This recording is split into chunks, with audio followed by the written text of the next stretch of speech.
All right, guys, this is the tutorial or kind of like a little bit of explanation for how to render a cube on a flat surface.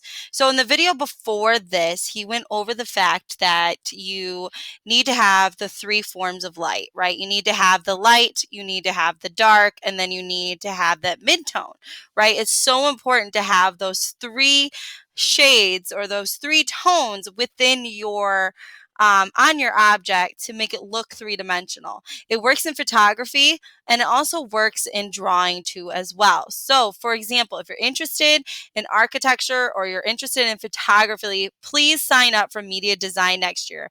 We go over this in depth so much.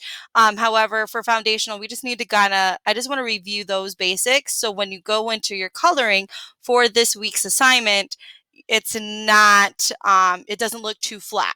So let's go ahead and go over that. And as you can see, I have already rendered a cube. Now this is a program that I use um, for my media design class, right? When we get into architecture. And it's a great program, but it also helps you see how to render a three-dimensional form on a 2D surface. So how to make something look real or look kind of like a cube when really it's just a bunch of shapes. So let's kind of go over that. So as you can see here, this is a top view. And if I change my view, right, if I change my view here, this is me looking directly straight down at something. It's a square, right? And it's very flat. It doesn't look three-dimensional at all. But if I just change my perspective here, for example, just a little bit to the side, it looks a little bit like, oh, it's kind of got a side. It kind of mentions the fact that it's three-dimensional. However, when you turn it even more, there you go. Now we have what looks like a square into a three-dimensional object like a cube.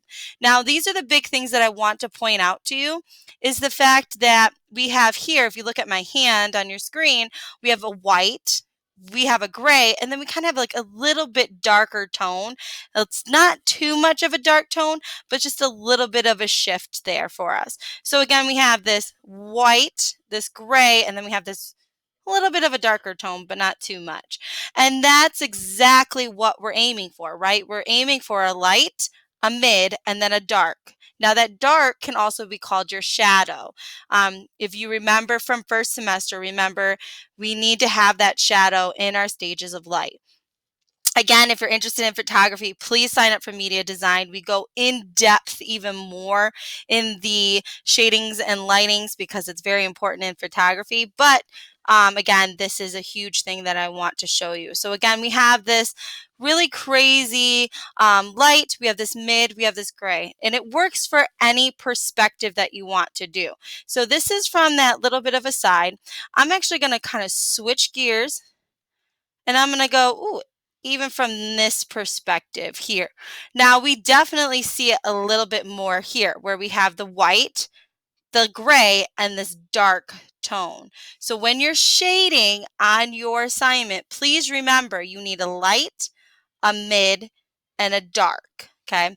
If I decide to kind of switch my perspective, let's kind of go from this end here. It looks 3D, but it's kind of missing something, right? But if I kind of even down here, if I even switch it from this top view, so now my eye level, I'm looking up at the object, at this square here.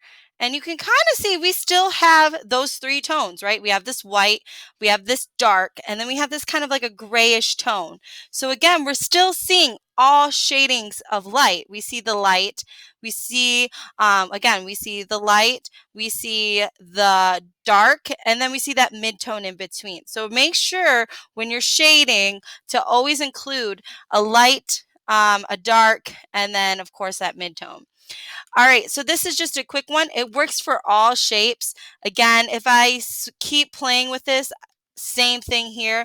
Now my highlight switch, now it's not from the top. The highlight is on to the side, but I'm still getting all three of those tones.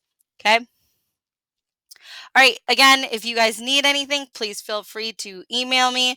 Again, if you are confused, please rewatch this video or rewatch the video from this slide before this to kind of help you understand the 3 tones that you need when you're shading your final assignment for today or for this week. Okay.